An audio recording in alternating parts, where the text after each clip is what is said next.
आपको क्लास 12 का chapter halo alkane और हेलो एरीन स्टार्ट करने जा रहा हूँ। इस चैप्टर में सबसे पहले हमको ये डिस्कस करना है कि हेलो एल्केन क्या होता है।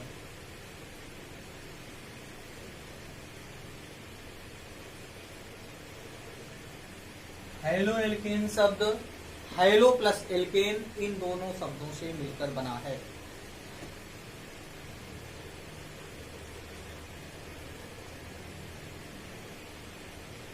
जिसमें हेलो शब्द हेलोजन को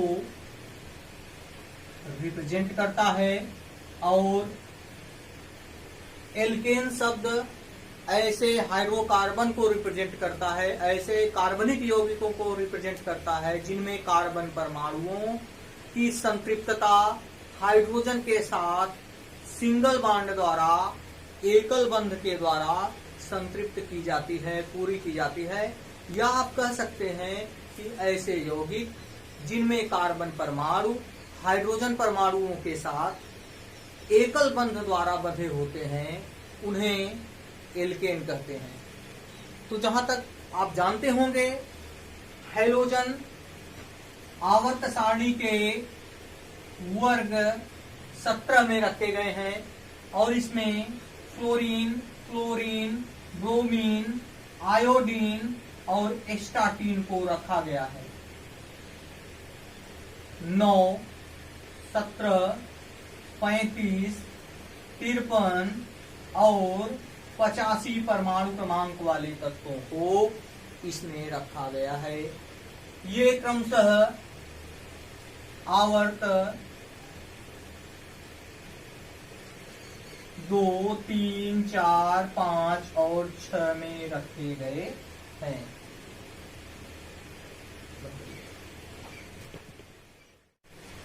हेलो स्टूडेंट्स, आज मैं आपको क्लास 12 का चैप्टर हेलो एल्केन और हेलो एरीन स्टार्ट करने जा रहा हूँ। इस चैप्टर में सबसे पहले हमको ये डिस्कस करना है कि हेलो एल्केन क्या होता है।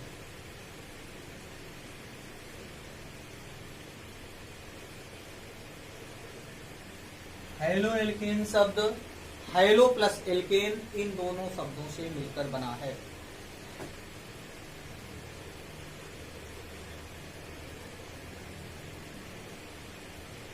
जिसमें हेलो शब्द हेलोजन को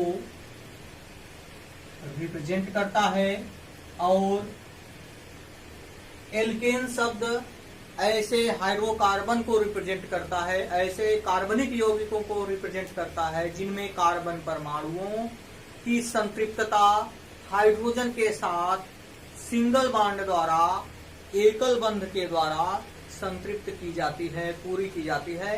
या आप कह सकते हैं कि ऐसे यौगिक जिनमें कार्बन परमाणु हाइड्रोजन परमाणुओं के साथ एकल बंध द्वारा बंधे होते हैं उन्हें एल्केन कहते हैं। तो जहां तक आप जानते होंगे हैलोजन आवर्त सारणी के वर्ग 17 में रखे गए हैं और इसमें फ्लोरीन, क्लोरीन, ब्रोमीन, आयोडीन और एस्टाटीन को रखा गया है। 9, 17, 35, 53 और 85 परमाणु क्रमांक वाले तत्वों को इसमें रखा गया है। ये क्रमशः आवर्त 2, 3, 4, 5 और 6 में रखे गए हैं।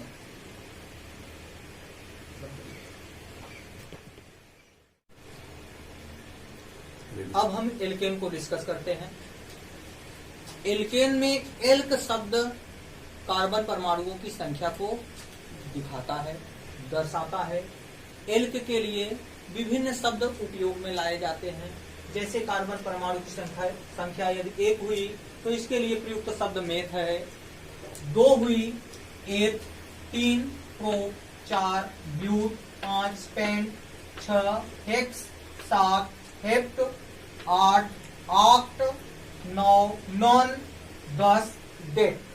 अब इन सूत्र के द्वारा CnH2n+2 इस सूत्र को कार्बन परमाणु की संख्या के आधार पर यौगिक का निर्माण करने के लिए उपयोग में लाते हैं।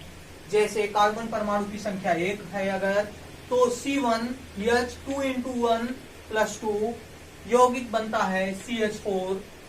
अगर कार्बन परमाणु की संख्या 2 हुई तो हाइड्रोजन 2 हाइड्रोजन की संख्या 6 हो जाएगी, यौगिक C2H6 बन जाएगा।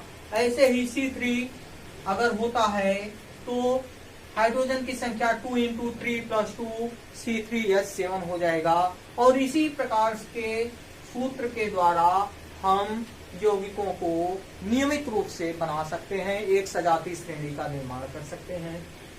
अब नामकरण की बारी आती है, तो कार्बन परमाणुओं की संख्या के लिए जो भी प्रयुक्त शब्द होंगे उनमें हम अनुलग्न n को लगा करके यौगिक का नामकरण कर लेते हैं। जैसे कार्बन की संख्या अगर 1 हुई तो मेथ प्लस एन मेथेन, 2 हुई एथ प्लस एन एथेन, 3 हुई प्रोप प्लस एन प्रोपेन, 4 हुई ब्यूट प्लस एन ब्यूटेन। और इस प्रकार से एक समजातीय श्रेणी या सजातीय श्रेणी का निर्माण हो जाता है। हैलोजन परमाणुओं की संख्या के आधार पर एल्किल हैलाइड का वर्गीकरण देखेंगे। इसके लिए सबसे पहले हमें यह जानना होगा एलिफैटिक हाइड्रोकार्बन से हैलो एल्केन या एल्किल हैलाइड कैसे बनते हैं। एलिफैटिक हाइड्रोकार्बन का सामान्य सूत्र RH होता है और इसमें से H परमाणु का विस्थापन होता है, -H करके इसको रिप्रेजेंट कर सकते हैं।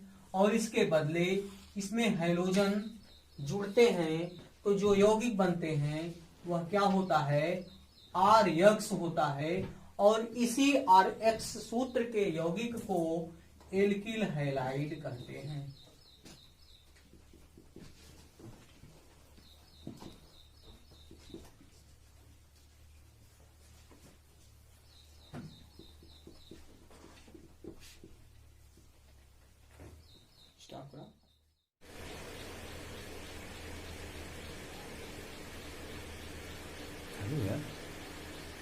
अब हैलो एल्केन की परिभाषा देखते हैं। एलिफैटिक हाइड्रोकार्बन के हाइड्रोजन परमाणु का विस्थापन हैलोजन परमाणु द्वारा होने पर बनने वाला यौगिक हैलो एल्केन या एल्किल हैलाइड कहलाता है।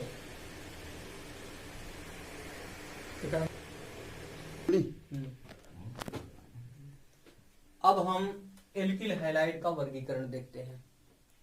एल्किल हैलाइड का वर्गीकरण 3 आधारों पर किया गया है। पहला है हैलोजन परमाणुओं की संख्या के आधार पर, दूसरा हैलोजन परमाणु युक्त कार्बन की प्रकृति के आधार पर, और तीसरा कार्बन और हैलोजन बंध युक्त कार्बन के संकरण के आधार पर। अब देखते हैं पहला आधार हैलोजन परमाणुओं की संख्या के आधार पर। हैलोजन परमाणुओं की संख्या के आधार पर एल्किल हैलाइड 4 प्रकार के होते हैं। मोनोहैलाइड, डाइहैलाइड, ट्राइहैलाइड और टेट्राहैलाइड। जबकि हैलोजन परमाणु युक्त कार्बन की प्रकृति के आधार पर प्राथमिक एल्किल हैलाइड, द्वितीयक एल्किल हैलाइड और तृतीयक एल्किल हैलाइड। अब आते हैं कार्बन हैलोजन बंध के कार्बन के संकरण के आधार पर 3 प्रकार के एल्किल हैलाइड यौगिक बनाए जाते हैं। कार्बन जो कि sp3 संकरित हो यदि वह यक्स अर्थात हैलोजन से जुड़ा हो तो उसके द्वारा CsP3X बंध युक्त यौगिक बनते हैं। यदि कार्बन sp2 संकरित हो और हैलोजन से जुड़ा हो तो CsP2 यक्स बंध युक्त यौगिक बनते हैं। और इसी प्रकार से यदि कार्बन sp संकरण युक्त हो और हैलोजन से जुड़ा हो तो CsPX बंध युक्त यौगिक बनते। एल्किल हैलाइड में उपस्थित R समूह के बारे में चर्चा कर लेते हैं। यह R समूह एल्किल समूह है। इसका सामान्य सूत्र CnH2n+1 होता है और इसका अनुलग्न इल है। जब हम CnH2n+1 सूत्र के द्वारा एक सजातीय श्रेणी बनाते हैं तो इसमें हमको कार्बन परमाणुओं की संख्या 1 लेने पर बनने वाला या प्राप्त होने वाला क्रियात्मक समूह मेथिल समूह प्राप्त होता है। वैसे ही कार्बन की संख्या 2 होने पर एथिल, 3 होने पर प्रोपिल, 4 होने पर ब्यूटिल, 5 होने पर पेंटिल, हेक्सिल, हेप्टिल, ऑक्टिल, इस प्रकार की सजातीय श्रेणी हमको प्राप्त होती है। अब मोनोहैलाइड की परिभाषा देखते हैं। जब किसी एल्केन मीन्स RH यौगिकों में से एक H परमाणु का विस्थापन एक हैलोजन परमाणु द्वारा होता है तो बनने वाले यौगिक मोनोहैलाइड कहलाते हैं। इसका अर्थ यह है कि कोई भी एल्केन हो और उसमें से एक हाइड्रोजन परमाणु बाहर निकल जाए और उसके बदले एक हैलोजन परमाणु चाहे फ्लोरीन, क्लोरीन, ब्रोमीन या आयोडीन हो वह उसका स्थान ग्रहण कर ले तो जो यौगिक बनता है उसे हम मोनोहैलाइड कहते हैं। इसे हम फार्मूले के द्वारा ऐसे देख सकते हैं कि इसका सामान्य सूत्र CnH2n+1 X होता है। यहाँ X बराबर फ्लोरीन, क्लोरीन, ब्रोमीन और आयोडीन में से कोई हो सकता है।